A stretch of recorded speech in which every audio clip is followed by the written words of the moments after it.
ముఖ్యమంత్రి ముచ్చటపడుతుండు కాబట్టి ఇప్పుడైనా ఎప్పుడైనా ఎక్కడైనా మేము రెడీ చర్చకు. నిన్న ముఖ్యమంత్రి గారు పేరు తీసుకొని మరీ పిలిచిండు. కేసీఆర్ వస్తాడా కేటీఆర్ వస్తాడా రాండ్రి అన్నాడు. నీకు కేసీఆర్ అంత లేదు కానీ మేము చాలు నీకు వస్తాం, మీరు ఎక్కడ పెడతారో పెట్టండి వస్తాం.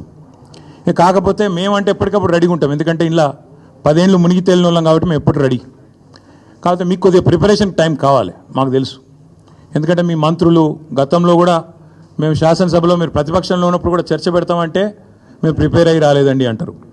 ముఖ్యమంత్రి గారు అయితే ఆయనకు తెలుసు మీకు పాపం బూతులు తిట్టడమేమో ఈజీ, చాలా ఈజీ కదా. బూతులు మాట్లాడడము, డైలాగులు కొట్టడం, గుడ్డలు ఉడదీస్తా అనడము, గుడ్డలు ఉడదీస్తేనే ఇందిరమ్మ గొప్పతనం తెలుస్తుంది అనడము, ఇవన్నీ చాలా ఈజీ.